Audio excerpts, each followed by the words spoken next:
It was the dawn of the third age of podcasting, 30 years after the series had launched. The Babylon podcast was a dream given form. Its goal, to discuss the place where humans and aliens could work out their differences peacefully. It's a port of call, home away from home for established fans, newbies, Jon, Blaine, and guests. Humans and aliens wrapped in 2,500,000 tons of spinning metal, all alone in the night. It could be a dangerous place. Wait, what? But it's our last, best hope for peace. This is the story of the last of the Babylon stations. The year is 2024. The name of the podcast is Babylon 5, 30 years later. Hello and welcome back to Babylon 5, 30 years later. This is the podcast that is looking back at the classic science fiction drama Babylon 5 from the 1990s and looking at every episode 30 years after it was originally released. My name is John Wilson and I am brand new to the franchise. Everything you hear me say on this show is with no knowledge of anything that is coming in the future. So it's pretty exciting. And with me is my good, dear, very good friend, Blaine Dowler. It is good to have friends, isn't it? Even if only for a short time. It is, yes. Yes, and we've only just begun. We've only just begun, although we are wearing darker clothes now. This is Acts of Sacrifice, y'all. Acts of Sacrifice is the 12th episode of Season 2, originally aired on February 22nd, 2025. And yeah, we're cruising along through the season. It feels weird that we've already hit 12 episodes. I don't know, the season still feels kind of new to me as I'm looking back at it. But yes, we are slightly over the halfway mark for this season, which is coming at us in much closer to the original production order than Season 1 was. This is actually produced as Episode 12 as well. Right. So again, we don't seem to have any jumps bigger than, swapping with the next episode. So production order, this is 212, and then we go 213, 215, 214, 217, 216. Right.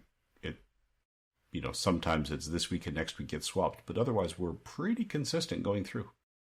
Which, for a show like this where storytelling is so contingent upon continuity, it probably makes the most sense to keep your production and your narrative order in the same order. We are nearing the end of the second segment of episodes for the season, so we've got one more episode coming up next week covering a TV show, and then we're going to take a break from the TV shows and do a couple of specials we'll talk more about at the end of the episode here. So yeah, Acts of Sacrifice. This was an interesting episode. There are two very different tones going on in this show at the same time. And it's a little bit odd, a little bit interesting. We'll talk about that as we go forward here. Shall I dive into the whatnot? Absolutely. Okay, well, this was written for us by the man himself, J. Michael Straczynski, and directed by Jim Johnston. So, as is most often the case, we have two different plot lines going on here. The much more continuity-conscious plot line is that war is heating up between the Narns and the Centauri. We open up with a Centauri task force attacking several Narn ships, and there's a lot of death, a lot of destruction. As we're watching this, we cut to find that this is actually video footage being shown by G'Kar on Babylon 5 to the senior staff of the station. Captain Sheridan is there, Ivanova, Dr. Franklin, Garibaldi, and he's basically pleading the case that the Centauri, they're attacking civilian transports, they're killing women and children, which he emphasizes a lot, even though we have definitely seen that in Narn culture. Well, I was going to say we've definitely seen, but we haven't actually seen a whole lot of Narn women yet, other than G'Kar's adjutants. So I was going to say that we've seen that women are very much, a member of the warrior class in Narn culture, but then I realized that maybe that's not exactly true. In any case, so there's lots of fighting on the screen. G'Kar is complaining about this. And he's really overdoing the complaints until he realizes that everyone in the room is on his side. Like, none of our station command staff are sympathetic to the Centauri in this conflict. They just don't have a whole lot they've been able to do. But Sheridan does promise to take this to his higher-ups to try to get some support for the Narn regime, and G'Kar says that is all I ask. He goes and talks to Delenn to try to get Minbari support, and she also offers to do what she can, but that she can't do a whole lot. That, her people are just tired of war, so they're not going to get involved in a heavy conflict, but she can try to act through her role as an ambassador at the station. In the course of the Narn Centauri plotline, we do also get some conflicts on the station itself.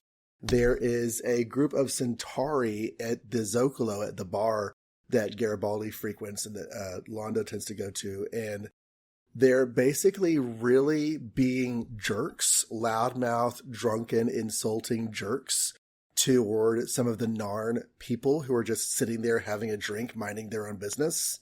And so one of the Narns throws a bottle at them, and that starts to cause a scene until some security officers show up. We see Londo is also dealing with a rise in status. He is having a lot of people coming to him asking for a lot of favors, and he's getting kind of tired of it because he never really had any friends before, and now he has way too many quote-unquote friends. He says they call him a wishing well with legs, and he's not very happy with his new lot in life. We see the hallway, the Centauri group from earlier attack one of the Narns who threw the bottle. Security steps in again. When the Narn refuses to drop his weapon, security has to shoot him. And so we now have basically the victimized person being punished for theoretically overreacting to being persecuted, which, well, I'm sure we'll talk more about in a bit. So Londo is hanging out in the bar. He is feeling lonely because of all his, weird social stuff from earlier. He sees Garibaldi walking by, and of course, these two used to be buddies, kind of weird buddies, but, they used to be kind of buddies, and so he wants to have a drink with Garibaldi. He promises, no alcohol in the drink, but Garibaldi feels kind of weird about sitting down with the ambassador representing this aggressive, warmongering faction, and even though it's his friend, doesn't really feel very friendly toward him. There's a line about how, people are kind of scared of him now.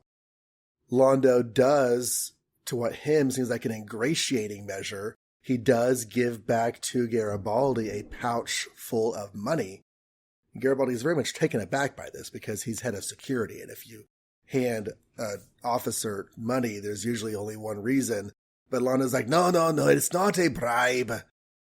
All of the money that he has, quote-unquote, borrowed from Garibaldi that he probably never had any intention of repaying, he actually has the money now to repay because he has money, as is evidenced by his much nicer clothing attire that he's wearing now, a much darker toned suit. And Garibaldi, says thank you, but doesn't really have a lot of time for conversation. And he promises to stop by later if he can, but he has stuff to do right now. So let's see. There's the autopsy of the dead Centauri. It seems pretty conclusive, but not concrete that it was a Narn attacking the dead Centauri. I think I forgot to write down the fact that they killed a Centauri. I wrote down that the security guard shot the Narn guy, but I forgot to write down that at some point during then and now, the Centauri and the Narns have another conflict, and the Centauri guy who was being such a friggin' jerk earlier gets killed in the conflict. So that's the thing that happened. I just forgot to write that down. So they're looking at the body. Sure enough, it's a Narn who killed him, and Sheridan tells Garibaldi not to tell Londo yet because they don't want to incite things and make things worse. Sheridan gets no help from his higher-ups whenever he tries to plead the case of the Narn, refugees needing help, mercy missions being run. None of this is going to be supported by EarthGov. Natoth sees several Narns buying ceremonial blades. The Narns are really upset. Oh, I know what it was. The Narns have this big meeting that G'Kar is present at to try to figure out what they're going to do about the Centauri attacks. And G'Kar basically tells them, hey, we can't do anything because I'm trying to garner support. So just keep it down. Keep your violence to a minimum. And after G'Kar leaves, they bring out the Centauri guy who had been attacking them earlier, and they kill him right there in the group. So that's how he ended up dead. I just forgot to write all that down. I just remembered it. So anyways, that same group who wants to keep on fomenting violence against the Centauri, Natoth sees them doing stuff. And so G'Kar and Natoth confront them. G'Kar challenges the leader of what was basically a rebellion. It's basically a fight for dominance of who's going to have the most chutzpah to stand up and be the quote-unquote leader among the Narn population on the station. And they fight. At one point, one of the other guys' helpers tries to stab G'Kar in the back, but Natoth attacks him. They do defeat the guy, but as G'Kar is walking away from the fight, he jumps up and stabs G'Kar in the back. And so G'Kar kind of stumbles out, leaning on Natoth for support. He says there's a little bit of poison, but he hardly felt it. Sheridan tells Delenn that they can probably get some people out of Narn space through Babylon 5 using the underground stuff we heard in a previous episode. He doesn't really tell Delenn all those details because he can't, because it's all secret, but Delenn is definitely on board for helping people with mercy missions. And essentially, Sheridan and Delenn find out that, or they go to G'Kar and they tell G'Kar that all they can do is basically under the table support. They can't do anything official, no ships, no verbalized support, nothing that G'Kar can take back to his government to show that they are getting support to help rally other people to their cause. So G'Kar, after all of this struggle and all this, back and forth for dominance and everything, he's getting what feels like table scraps. And there's this shot of him laughing himself to tears. The laughter turns to crying because of the irony and despair he's feeling over everything. I think that's basically all for that plot line. Oh, except for that they bring Londo into an official discussion about how to react to the Narns based on the fact that the Narn population killed one of his people.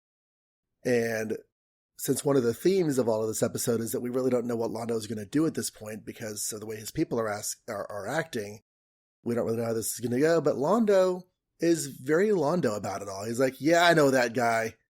I didn't like him. I told him he was going to get in trouble. He'd probably die.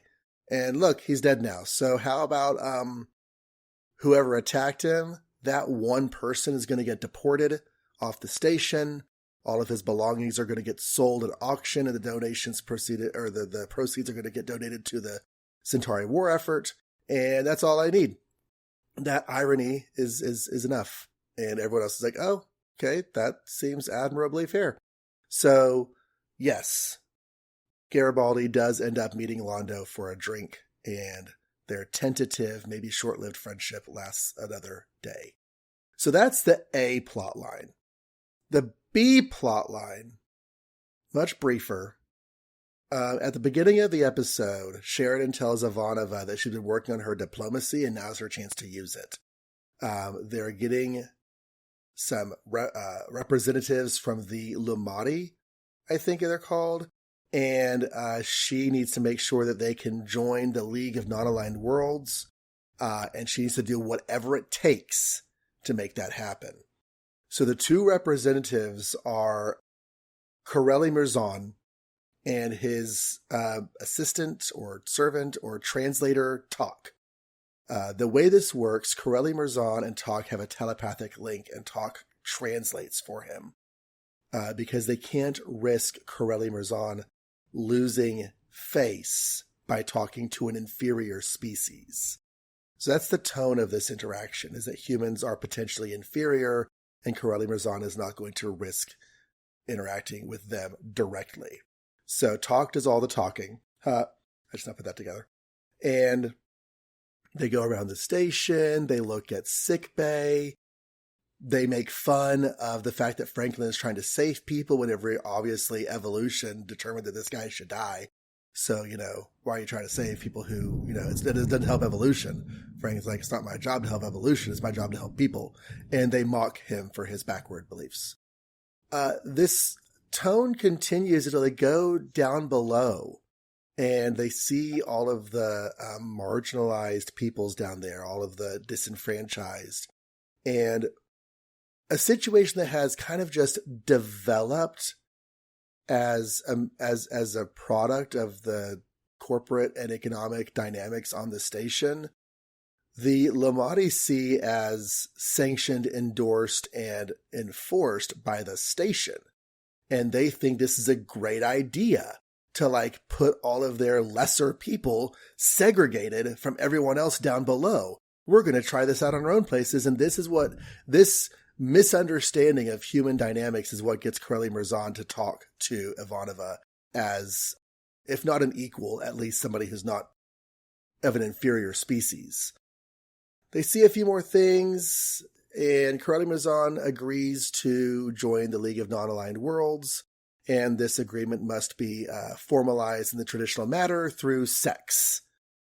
Ivanova is not, of course, happy with the idea of having sex with Corelli Marzahn, possibly not least of the reasons because he looks like a walking raisin. A very droopy raisin at that. So she's not sure what to do. She was told to do whatever it takes. She talks to Dr. Franklin about it. He's like, take one for the team. He says it as a joke. She's not laughing. She says, I'm doomed. And then Franklin says something about the Lamati not really knowing human physiology or sexual behaviors. And she's like, oh, you're a genius.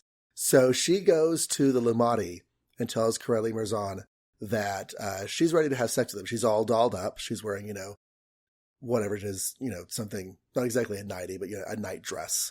And she's got the makeup and the hair and everything else. She's more dressed to please the eye than probably she's been in the entire season show so far.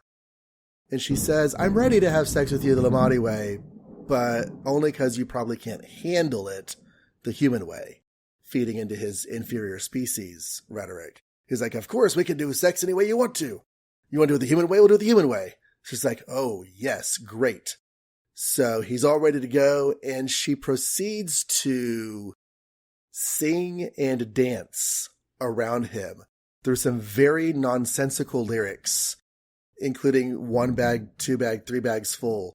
And it's very silly. She's sort of touching his shoulders the whole time. And then she, after about 10, 15 seconds of this, she's like, you're good. And so that ends. Corelli Marzahn is very obviously off-put by this whole thing. And later on, when she's with Sheridan updating him on the situation, she gets a note from him saying, next time, my way. And Sheridan's like, is there something about all this that I should know? And she just kind of gives him a look. And that's the end of that plot line. So, definitely some acts of sacrifice going around from multiple people here. And as we're coming out of that description, there was a big old storm going on in the background. Not sure if you heard that, but through the magic of podcasting, Blaine and I have now jumped out of the storm to another time segment. So, Blaine, acts of sacrifice. What are you thinking about this one? I'm thinking that the title is a little more subtle than we thought, because it's not immediately obvious which sacrifices people are making. This is one of those cases where you really need to understand how the characters got here to connect the title to the story. If this is the first episode, I don't know that you'd make that connection as easily. Yeah, and I feel like there are several places where the title applies, even if, like you said, subtly. But we can talk about that more as we get into it. We have an interesting list of guest stars here, starting with a musical guest star. I didn't know this was a musical episode, but sure enough, we have Paul Williams as the translator Talk. Yes. So, TAQ Talk. His job is to TALK Talk. Yes. As we talked about. But yes, he is probably best known for writing for Three Dog Night and other people. He wrote The Rainbow Connection, We've Only Just Begun, Rainy Days and Mondays, Evergreen, Just an Old-Fashioned Love Song. That one. JMS was thrilled to have him on board. He showed up the first day to get Williams to autograph Straczynski's copy of the Phantom of the Paradise soundtrack. And JMS says this is one of the few times that he got annoyed memos from Warner Brothers, because they were totally on board with paying Paul Williams his asking price to put him in there. It's the celebrity face, and then you can't see that face. Right. You can't see it at all. But you couldn't really see his face in Battle for the Planet of the Apes either, so.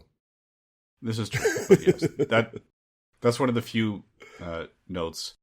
And Straczynski, I'm just going to, I don't know if we've said this before, I'm going to step out and say it, because often you just hear about the negative things about studios and the stupid notes. And the last time Warner Brothers sent a story note to Babylon 5 has already come and gone. Oh. It was season 2, episode 4. And the note was, one topic of conversation, they said, it may not be clear to people who are jumping in for season 2 because of Bruce Boxleitner, who didn't watch season 1.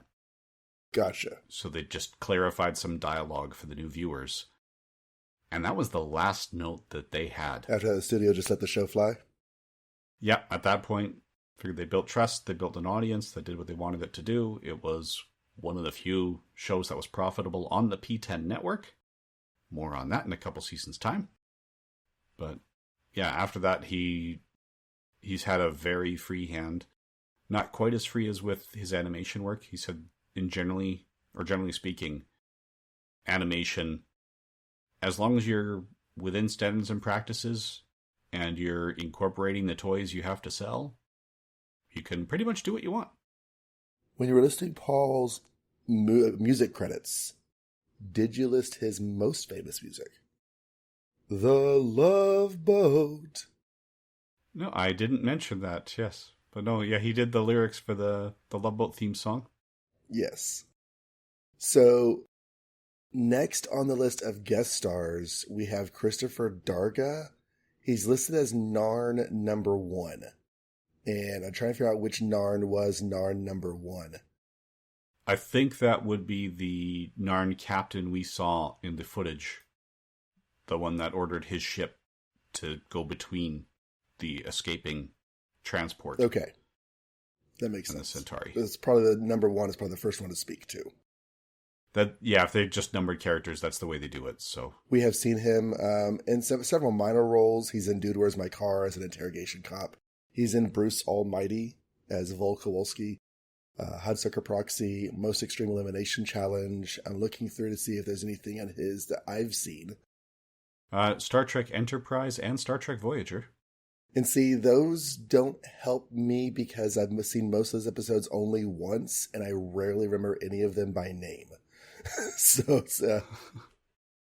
some random episodes of Star Trek that I don't know.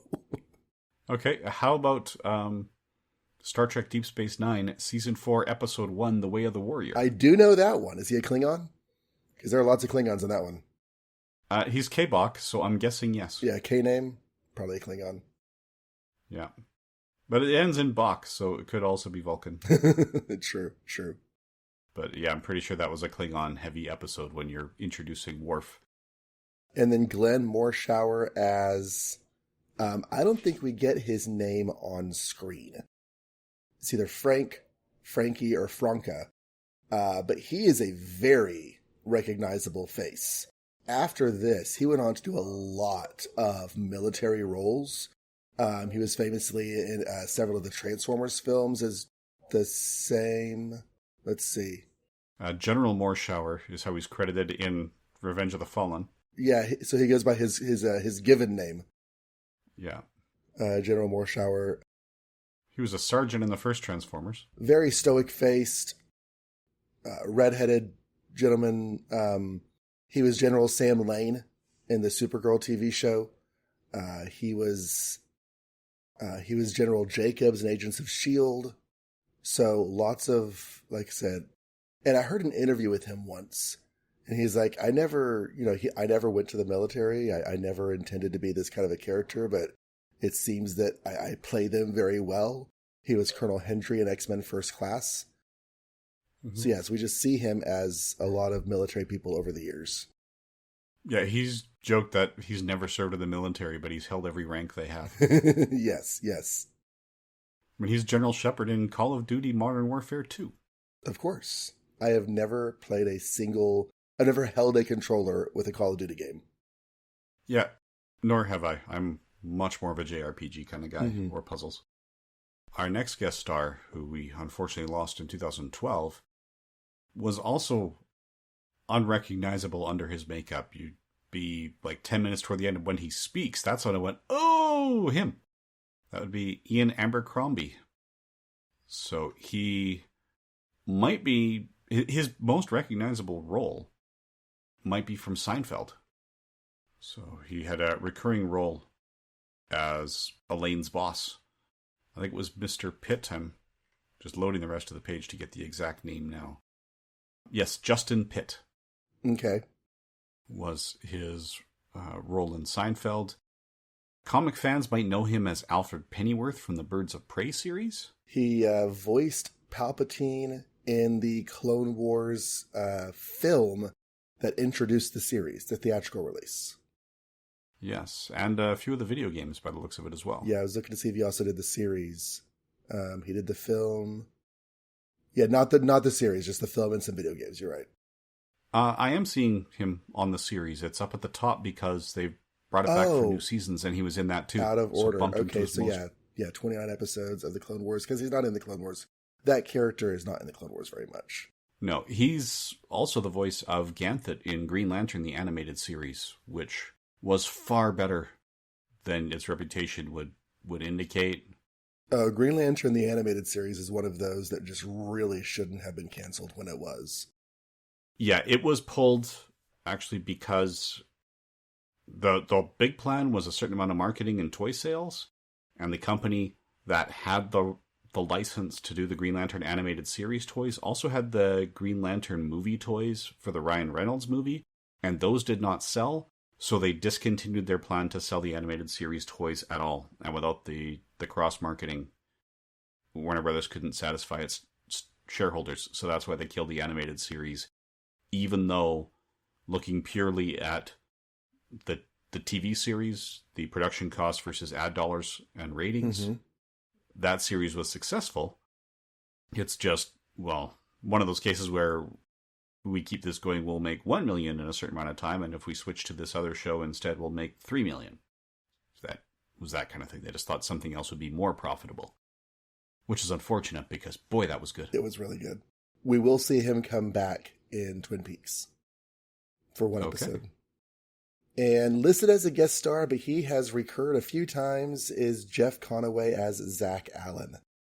We're also featuring Paul Ainsley as a Centauri, Jennifer Anglin as another Narn, Joshua Cox as a Tech, a return of Catherine Cressida as Kat the bartender. We've seen her a couple times now.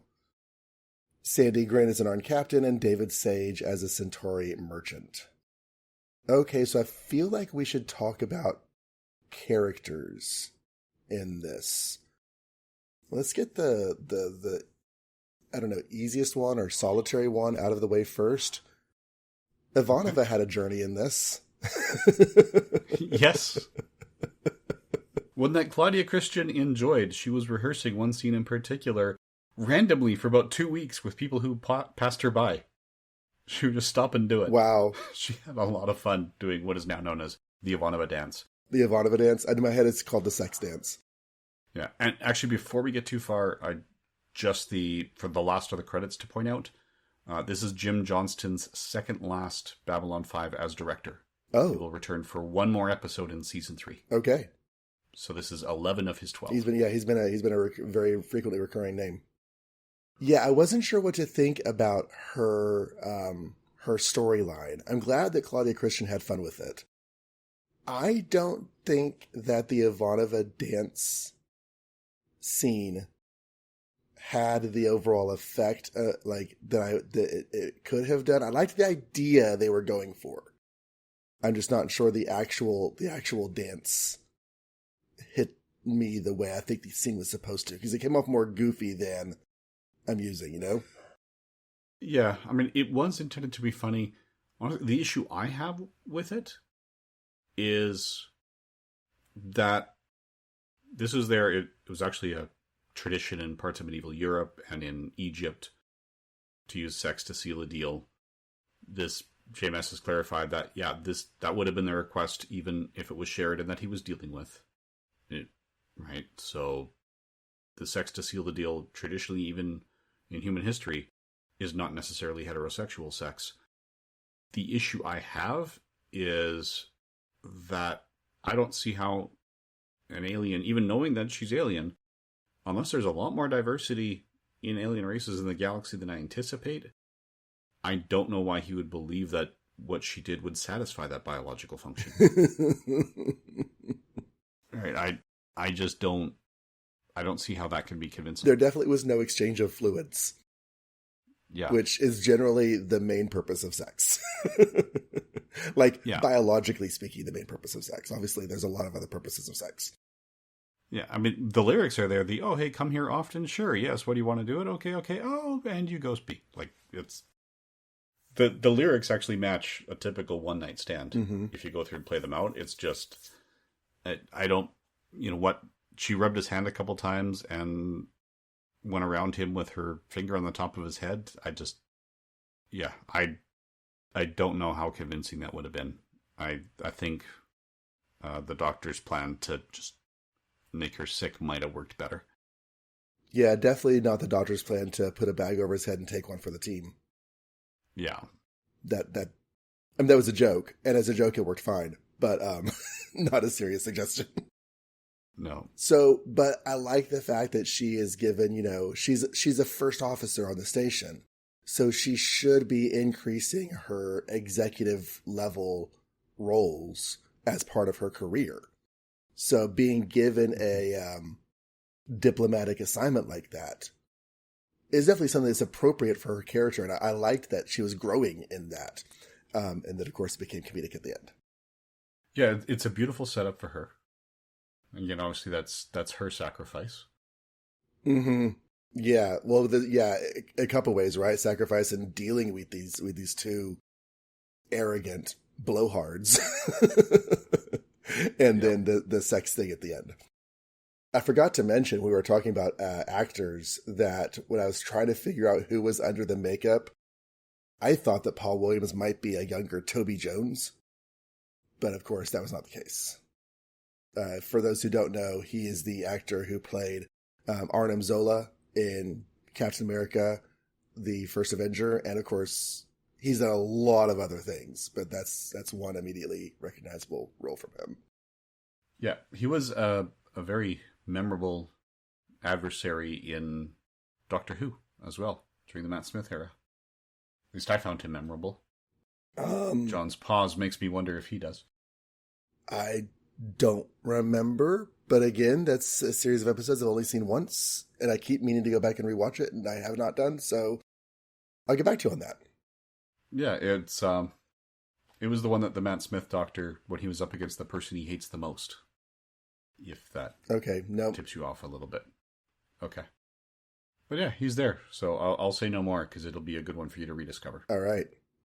So we get into probably the more serious aspect of all of this with the Narn Centauri conflict.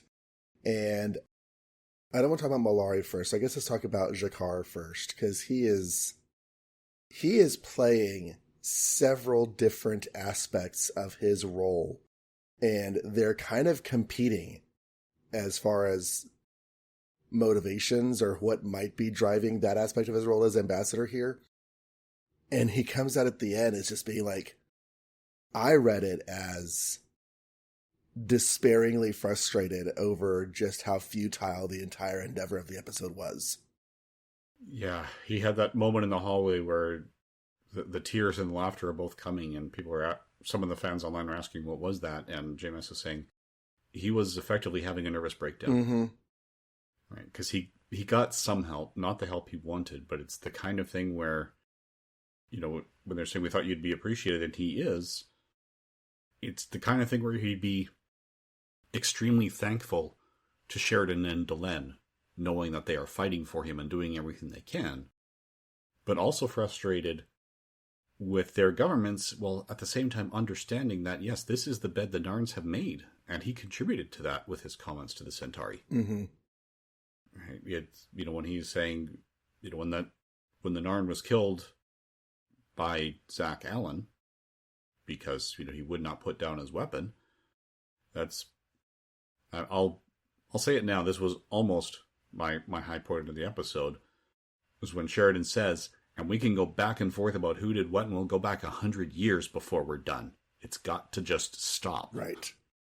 Because if you just point accusatory fingers and because of this and because of that, and you're just letting your emotions escalate, you will increase things to an emotional level of antipathy that, is like they were much, much earlier in their history as, interacting races. To see him work with his people and deal with his emotions about Malari and the Centauri and the loss of his the victims, and he's having to not only convince his people for peace, but also to fight one of them for that peace. Then he takes a knife to the back over all of it, and he's going on trying to convince Delenn and the human council of, it's just all these efforts, and all he gets is underhanded, unofficial refugee assistance. Underhand is not the right word. Under the table.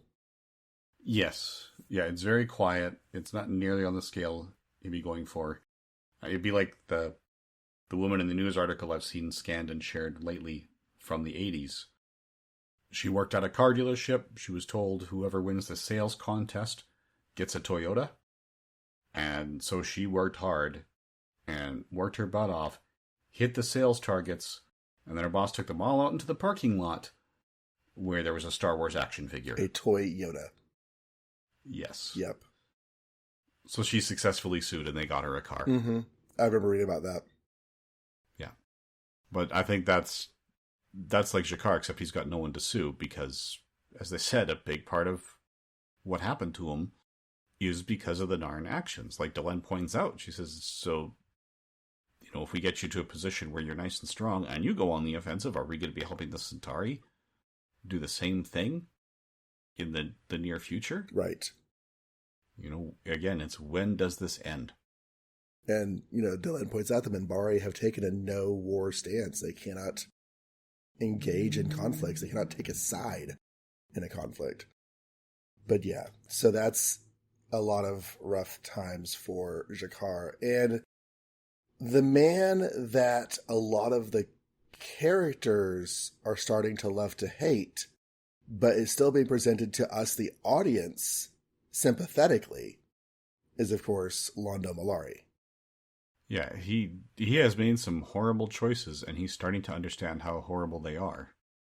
But again, all his life he was looking for power, for wealth, for fame, or maybe not all his life, but to the series up to this point, it's been, if I get that brass ring in hand, my life will be so much better in every way. And now he's there, and it isn't. Right. And he's starting to understand, that's not necessarily going to be what makes him happy. His scenes with Garibaldi work so well. It's good to have friends, and then at the end, it's good to have friends, even if only for a little while. Just, oh my gosh. But the one scene where he's waiting for Garibaldi to show, and Garibaldi doesn't make it at that point.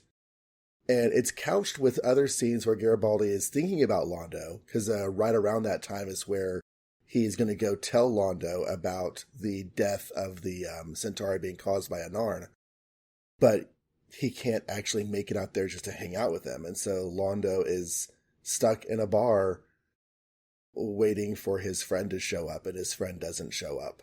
And that's heartbreaking. It is. They mentioned in the synopsis they changed his costume at this point. They give him more tailored, more subdued. I think the idea is to make it present it as a finer, more elegant uniform than the one he was wearing before. That's a big part of it. It's a subtle change, but it does definitely change the look of the character. Yeah, it's a higher quality material, but it also is consistently getting darker every time they are updating his outfit. So he's gone from the light purple to the darker purple. So yeah, they made a deliberate choice for that. The beginning, whenever he's having frustrations with the Centauri guy, I was like, okay, yeah, this is the kind of like we said with Shikar earlier, this is the bed you have made. This is, you become important, now you get the toadies, you know? But then seeing him having to wrestle with his own personal life and what he's lost there. And the fact that Garibaldi is scared of him. Everyone in the station, because Londo now represents he's the ambassador for the aggressive warmongering force in the galaxy. He is the face of the attackers. And that's not comfortable to sit down next to. No. But again, he makes the sacrifice at the end. The death of the Centauri could have been that powder keg. It could have exploded it into this major incident that escalated the war significantly. But there is Londo's sacrifice, where he looks and goes, oh, this guy, yep, I always said he'd be trouble. He was going to die. It was end badly, and it was going to be his fault. So, yeah, no big deal.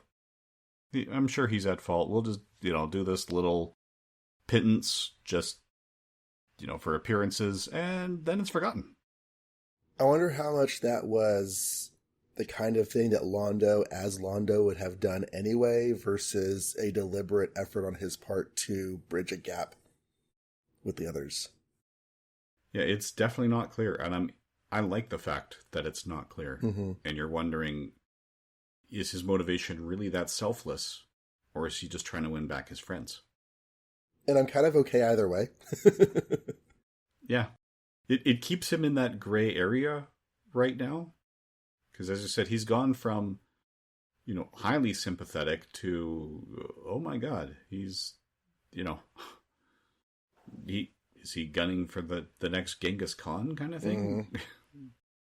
So, yeah, there's a lot of rich subtlety in this episode. Sheridan and Delenn are making sacrifices, putting their careers on the line to help as many Narns as they can. And Delenn makes a continuity note here. She says that her resources are not what they once were, because she just lost a lot of resources, just last week? And, yeah. But, she will help as much as she can. Yeah. Another act of sacrifice that's not in the script that is in the continuity section of the fandom page on this is that we say goodbye to Natoth for a while. Yeah. And the definitely goodbye to this actress as Natoth, which honestly, I preferred the previous actress in the role. I think that, was it Caitlin Brown who played her before Mary Kay Adams? Yes. I think she had a bite to her portrayal that Adams doesn't quite have. And I don't know how to describe that more without necessarily sounding, I don't know, insulting to the actress. Honestly, Mary Kay Adams, part of the reason she got this role, I think she had also been a Klingon. I don't remember exactly her Klingon roles before or after this, but I thought I think episodes were released in a similar time frame, but she played the Klingon first. Yes. And I wonder if her performance was limited because the Natoth, as we had it on paper, was not that far off from Grilka. So I wonder if she was making a conscious choice to play it differently and not just play the same character, and lost that edge that you need for the warrior, because they are both warriors. So again, I sympathize with her, because yes, she needed to go a different direction, just as an actress. Mm-hmm. But I just wish that she'd found another change she could have made that would do that, because it's just, yeah, she's not delivering the kind of performance that everyone was hoping for, and that's why she's just worked out. JMS was very clear. It's just, yeah, it's not the person that they wanted her to be. Mm-hmm. So, and just to clarify the dates, that was an early season 3 episode of Deep Space Nine, and season 3 Deep Space Nine got underway before season 2 of Babylon 5. So during that fall gap, because Babylon 5 didn't come back till October, Deep Space Nine got started at the end of September, going into October. Yeah. So yeah, the various characters of the episode, I'm not sure whom else we have not covered that had a significant role to play. Franklin did not have a significant role to play. We saw Veer only briefly. I like Veer. He has very little to do or very little to contribute so far, but I really do like him as the sort of conscience behind Londo, even though Londo pretty much ignores him completely. Veer has his heart or his head broom in the right place. Yeah, at this point, Veer seems to be filling mostly a Jiminy Cricket role. Mm-hmm. At least the Disney animated Jiminy Cricket. If you go back and read the actual Pinocchio story. Yeah, the one who dies. Yeah. And dies quickly. Right. Because Pinocchio smashes him with a shoe. Right. Yeah. Smashed cricket on the wall. That's how he becomes a real boy. So, yeah. Any other things on our general discussion about this episode? So not a lot that we haven't covered. We've got, as we said, there's a good variety of attitudes here. There's a lot going on with the characters, but again, this is one of those ones where, they do try to make sure that any episode could be someone's first episode. They have enough dialogue to try and catch you up.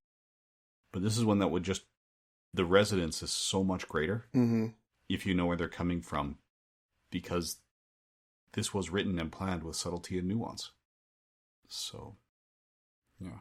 All right. Well, then let's move into our last best hope. This is where we choose our standout character or character moment from the episode. And who is standing out for you? For me, this was a tough call. There were, as I said, the going back 100 years bit. G'Kar taking the poison knife in the back and then treating it himself and still showing up for the meeting without trying to show any signs of being injured because he doesn't have the weakness. There was a lot going on, and a lot of it was great. In the end, it's got to come down to Laurie saying, "Oh, that guy, yeah, whatever it was, it would have been his fault. No big deal." Yeah. Yeah, Londo giving that, basically letting everybody off the hook in this situation. Yeah. I think what's going to stick in my memory from this episode is Ivanova. But in the course of watching the episode, I really felt for G'Kar. And like I said earlier, whenever he is in the scene and he's angry and frustrated at the total lack of support that he's getting, everyone's like, this is the best we can do. Like, we are really trying here. This is all we can do. And he shifts tacks. He's like, yes, I do. I appreciate it. This is good. And he has to subdue his rage and frustration because while it's so little, it is actually good. And then he walks outside and just becomes an emotional mess. And we have rarely seen G'Kar vulnerable on this show. I'm not sure that it's been never, but it's certainly been rare. And that was a moment of vulnerability in the character that really got to me when we saw it in the episode. Mm-hmm. So that's my moment for him. Yeah, it was on my short list, but my short list was much longer this week than it usually is. This was a really good episode. Like I said in the synopsis, the B plot is such at odds tone-wise with the A plot, but the A plot is a really intense story. Really, really good. Mm-hmm. So that takes us to one of possibly my favorite segment for each episode, although since season 1, it's become a bit slimmer, but that's okay. So giving form to the dream is where we kind of sum up any tidbits from this episode that we should keep in mind for the future. We're not spoiling future episodes. We're just putting pins in elements from this episode that we don't want to forget. So, Blaine, what do you have for us? One of the ones you mentioned, the Minbari have stated they will not lightly enter war coming up at this point. Mm-hmm. So we have, obviously, the ongoing Narn-Centauri conflict. We have Londo's attitudes here where, not only is he being treated as a wishing well with legs, he's got to make the decisions, but he's standing up and making good decisions. Like, letting them essentially pass on the murder of that particular Centauri was a good leadership choice. We are starting to see this come out in Londo. We have the Lumati here, an alien race, who take what some people call a Darwinian approach to evolution, even though Charles Darwin explicitly stated, no, this is not what he was saying. Yes, the whole survival of the fittest idea and applying that to social interactions, that's really gross. Yeah, and beyond that, he flat out, there's writings from Darwin where he, following up the first one, where he's saying, evolution does not justify war. The survival of the fittest does not mean those that are best able to murder the rest. It means those that are best able to adapt to the changing environment. Right. That was his intent. Being able to survive versus determining who should survive are two very different things. It's kind of like the whole, the needs of the many outweigh the needs of the few or the one. That's only a good sentiment if you are the few or the one and you're sacrificing yourself. Otherwise, it's pretty evil. Yeah.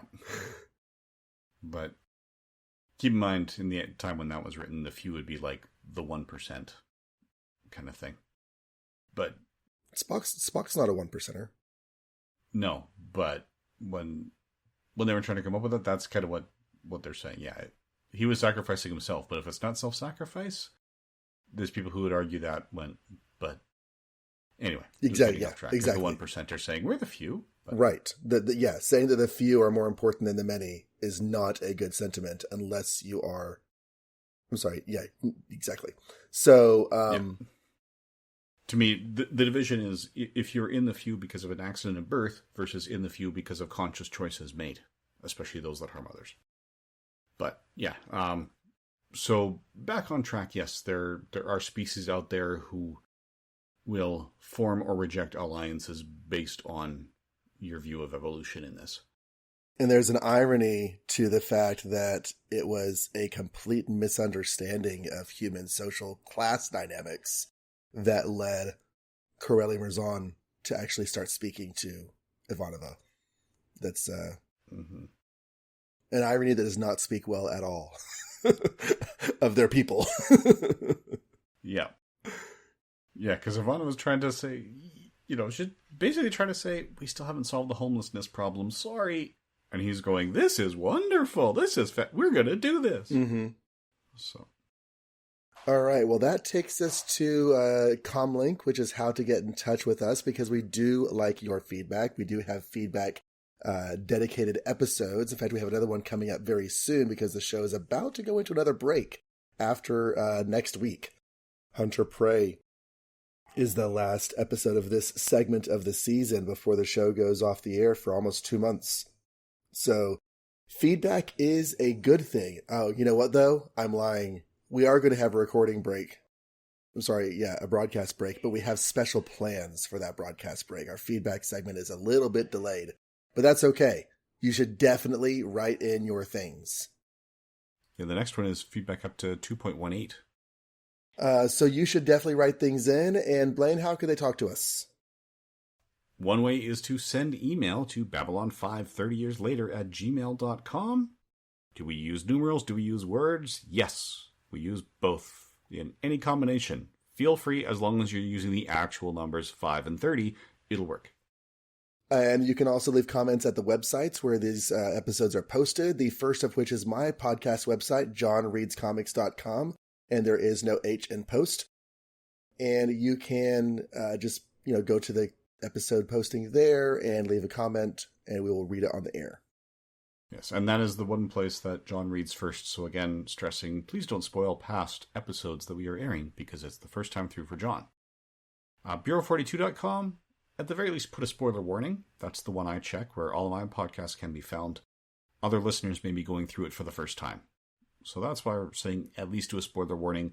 We do support spoiler tags, so people would only read it if they can, or if they choose to do so. And we do love reviews. So if you want to review us on your podcatcher of choice, Apple Podcasts or whatever that may be, we do check Apple Podcasts as a matter of course. If your podcatcher allows reviews, and so you leave a review out there and you would like us to read you and thank you for it on the air, just let us know through one of the other methods that you left a review. We'll go find it and we will sing your praises. Literally, I will sing them. I will not sing them because we want you to continue listening. The last place to get a hold of us would be the comments on our YouTube posts. So the episodes are automatically cross-posted to YouTube. If you leave comments there, we will collate and read those. So be back here next week for Hunter Prey. The, can't even say mid-season finale because they take 3 breaks. Or they take 2 breaks. But, no, it is 3 breaks. Never mind. Yeah, so come back for that. And until then, thank you everyone for listening. And good eating to you.